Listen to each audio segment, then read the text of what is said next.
साथियों, अगर आपने भी केसीसी यानी किसान क्रेडिट कार्ड का लोन ले रखा है या फिर आप केसीसी लोन लेने की सोच रहे हैं तो आज का यह वीडियो आपके लिए बहुत ही महत्वपूर्ण होने वाला है, क्योंकि इस वीडियो में हम आपको केसीसी की वो चीज बताने वाले हैं जो बैंक आपको कभी भी नहीं बताते हैं, जिसकी वजह से आपको ज्यादा ब्याज पे करना होता है। आप सभी को पता है केसीसी लोन जो है वो देश के किसानों को 4% की वार्षिक ब्याज दर पर दिया जाता है, लेकिन किसान जो केसीसी के रूल्स हैं, केसीसी की जो गाइडलाइन है उन्हें पता नहीं है, जिसके चलते वो 10 से 12% ब्याज पे करते हैं और उन्हें 3% सब्सिडी का लाभ भी नहीं मिल पाता है, जो कि सरकार की तरफ से हर किसान को दी जाती है।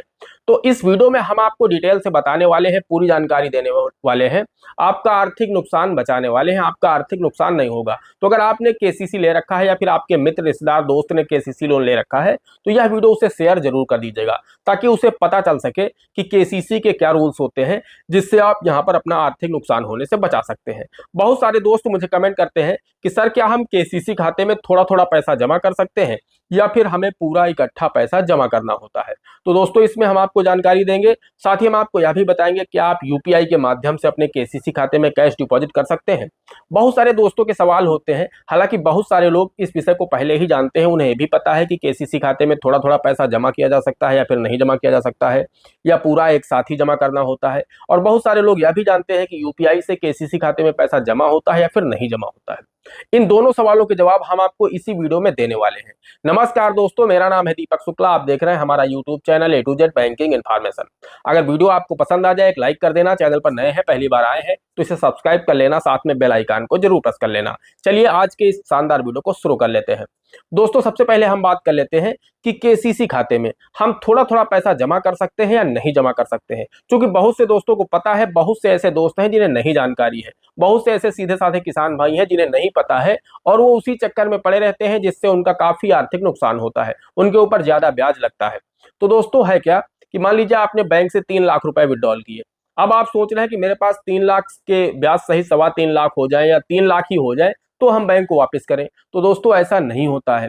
आपके पास अगर आप 3 लाख रुपए आज निकाल करके ले गए बैंक से और कल आपके पास 1,000 रुपए भी हो गए, 500 रुपए भी हो गए, 100 रुपए भी हो गए, तो भी आप अपने केसीसी खाते में जमा कर सकते हैं। और इसका फायदा ये होगा कि जब आप अपने केसीसी खाते से मान लीजिए 3 लाख रुपए आज विड्रॉल किए, आप सभी लोन अकाउंट में और सभी आपका जो सेविंग फिक्स डिपॉजिट जितने भी अकाउंट होते हैं बैंक में, उनकी जो रेट ऑफ इंटरेस्ट यानी जो उनका ब्याज है वो पर डे का हो चुका है। अगर एक दिन आप बैंक का पैसा अपने पास रखेंगे तो उसका ब्याज आपको एक दिन का देना होगा।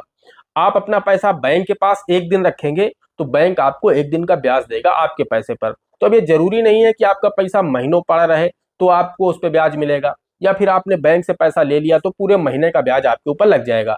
ऐसा नहीं है। आपने आज बैंक से 3 लाख रुपए विड्रॉल किए, कल आपके पास 10,000 रुपए आ गए, आपने बैंक में जाकर के जमा कर दिया, तो फिर कल आपको 2,90,000 रुपए पर ब्याज देना होगा। आज तो आप 3 लाख पर दिए, लेकिन कल आप 2,90,000 पर देंगे, तो आपका जो ब्याज होगा वो कम हो जाएगा। भले ही केसीसी का जो ब्याज है वो कैलकुलेट होकर के एड होता है हर 6 महीने में, उधर मार्च में एड होता है और इधर सितंबर में एड होता है, तो एड भले ही होता है लेकिन वो कैलकुलेट होता रहता है।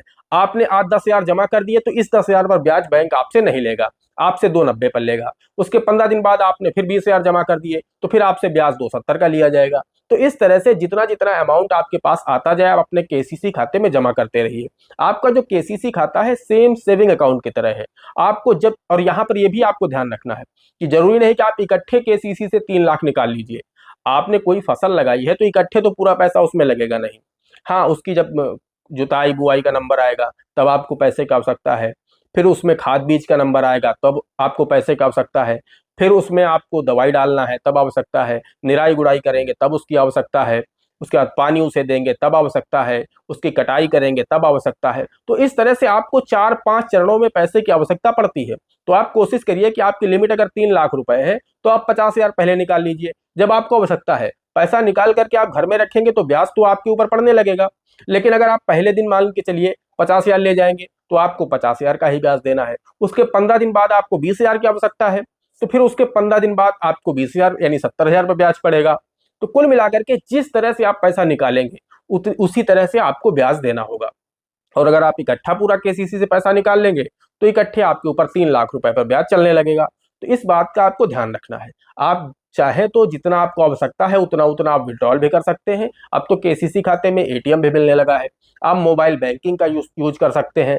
आप मोबाइल बैंकिंग यूपीआई के माध्यम से अपने केसीसी खाते को ऐड कर सकते हैं और वहीं से आप पैसे ट्रांसफर कर सकते हैं। आपको किसी को खाद लेना है, बीज लेना है, आप केसीसी खाते से पैसे ट्रांसफर कर दीजिए, कोई इशू नहीं है। और यूपीआई से आप लोग अपने केसीसी खाते में पैसे जमा भी कर सकते हैं। बस आपको अपना केसीसी का अकाउंट नंबर डालना है, अपना बैंक सिलेक्ट करना है, अपनी बैंक का आईएफएससी कोड डालना है, बैंक ट्रांसफर में जाकर के आपका पैसा आपके केसीसी खाते में ट्रांसफर हो जाएगा। तो जिस दिन पैसा जितना आपके केसीसी खाते में जमा हो जाएगा उतने कम पैसे पर आपको ब्याज देना है। जितना पैसा आज की डेट में आपके ऊपर बकाया रहेगा उतने ही पैसे पर आपको आज ब्याज देना होगा। तो कोशिश करिए कि जितना पैसा आपके पास आता जाए उतना अपने केसीसी खाते में डालते रहिए और जब आपको आवश्यकता हो तभी आप निकालिए और जितने पैसे की आवश्यकता हो उतना ही पैसा आप अपने केसीसी खाते से निकालिए। इस तरह से अगर आप अपने केसीसी खाते को मेंटेन करेंगे तो निश्चित रूप से आपके ऊपर जो केसीसी का ब्याज साल में अगर 10,000 बनता है तो उसे घटा करके आप 5,000 कर सकते हैं। जी हाँ दोस्तों, बस इस रणनीति को आप लोग अपना लीजिए कि जैसे जैसे आपके पास पैसा आता जाएगा आप अपने केसीसी खाते में डालते जाएंगे। इंतजार नहीं करेंगे कि इकट्ठा होगा तभी डालेंगे। और उन स्थितियों में होता क्या है कि कभी कभी इकट्ठा हो ही नहीं पाता, आपका केसीसी खाता एनपीए हो जाता है, आपके खाते की रेट ऑफ इंटरेस्ट बढ़ जाती है, आपको जो सब्सिडी मिलना है 3% वो भी आपको नहीं मिलती है। केसीसी का जो टाइम होता है 1 वर्ष के अंदर आपको ब्याज सहित संपूर्ण अदायगी 1 दिन के लिए करनी होती है। अगर आप उसे नहीं कर पाते हैं तो फिर दोस्तों निश्चित रूप से आपकी जो 3% सब्सिडी है वो आपको नहीं मिलती है। बहुत सारे बैंक आपको फैसिलिटी देते हैं कि आप सिर्फ ब्याज भर का पैसा ले आइए, हम आपके केसीसी खाते का रोल ओवर कर देंगे, टर्नओवर कर देंगे, पलटी कर देंगे। इससे आपका केसीसी खाता नया पुराना हो जाता है और आपको 3% सब्सिडी का लाभ मिल जाता है। आपकी जो केसीसी की सब्सिडी है आपके केसीसी खाते में ही मार्च महीने में क्रेडिट हो जाती है। तो दोस्तों इस तरह से अगर आप केसीसी खाते को मेंटेन करेंगे तो निश्चित रूप से आपको लगेगा कि आपके लिए केसीसी खाता बेहतर अकाउंट है, आपको बहुत ही कम ब्याज दर पर केसीसी लोन उपलब्ध हो रहा है। लेकिन अगर आप केसीसी की इन गाइडलाइनों का पालन नहीं करेंगे तो फिर निश्चित रूप से आपके ऊपर जो ब्याज लगेगा केसीसी खाते का वो 9%, 10%, 12.5% तक भी हो सकता है।